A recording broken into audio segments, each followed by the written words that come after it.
Welcome to The Explainer. You know, it's a strange irony, isn't it? In a world that's more connected than ever before, so many of us feel deeply, profoundly alone. Well, today we're going to break down a really powerful framework from the thinker Yasser Al-Hazimi that offers both an answer and a solution by looking at our relationships as a kind of architecture. Okay, so let's just dive right in with a statement that seems to fly in the face of everything we feel. Imagine this. A man who lived for 114 years, who saw generations come and go, looks at our world today and concludes that people are, on the whole, good. But if that's true, why do so many of us feel so disconnected? And this, right here, is the paradox at the heart of our explainer. We live in the most technologically connected time in human history, surrounded by all these supposedly good people, and yet loneliness has become a full-blown public health crisis.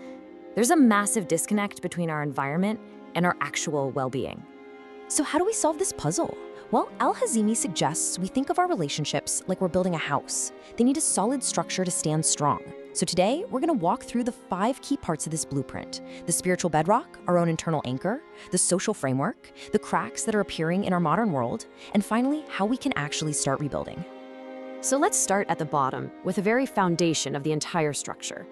Al-Hazimi argues that the first, most essential relationship isn't with other people, or even with yourself. It's a spiritual one. He has this concept he calls a divine watcher. And look, this isn't about some scary all-seeing eye.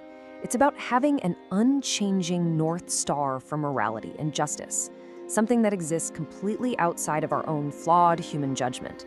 Because without that external reference point, right and wrong can become dangerously relative in our relationships. And you can see how this plays out in a really practical way. This kind of spiritual perspective gives you a reason to forgive someone even when you have every right to seek revenge. It reframes life's conflicts from a zero-sum game into a journey with a much higher purpose.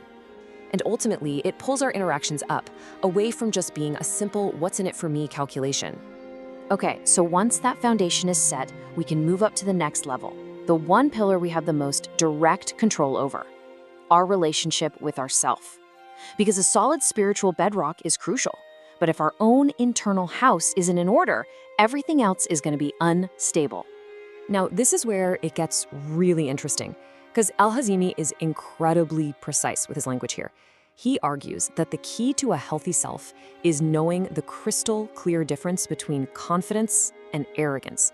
Confidence, he says, is when your feeling of ability is actually backed by reality. Arrogance is when it's not. One is grounded, the other is just a dangerous delusion. But wait, it doesn't stop there. The other side of that coin is just as important. Self-deprecation is when you do have the ability, but you just can't see it, and you end up robbing yourself of your own potential.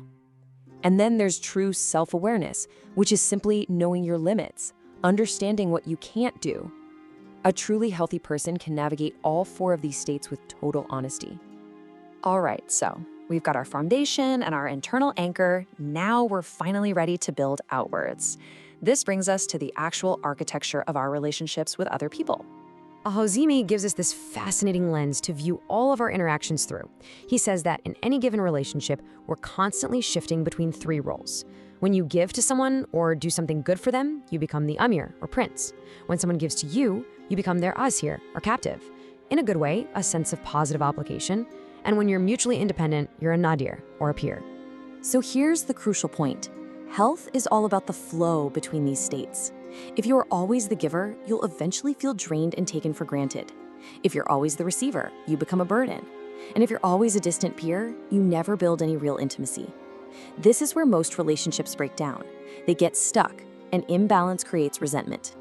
This all seems to make perfect sense, right? It feels like a solid blueprint. So why does it feel like so many of our buildings are crumbling today?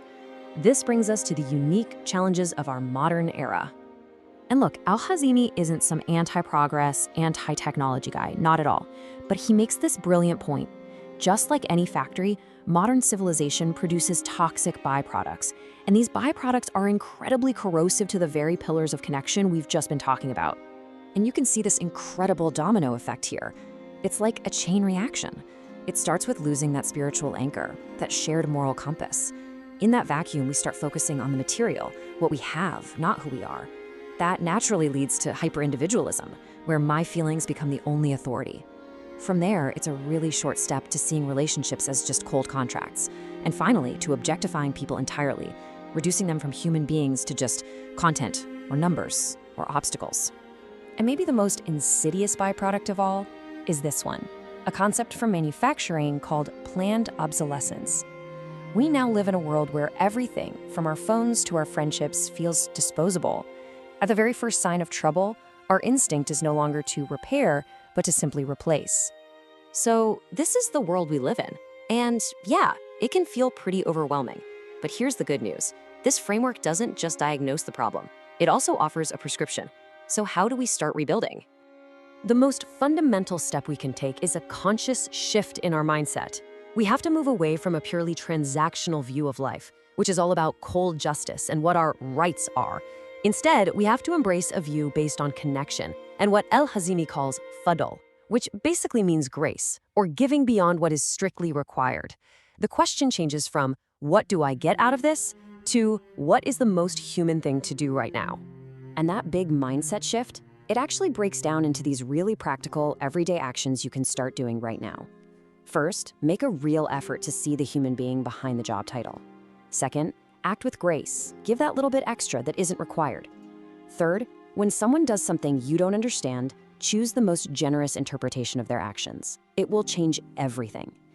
And finally, be intentional about building a shared story with people, because at the end of the day, true connection is just a collection of shared moments and mutual support.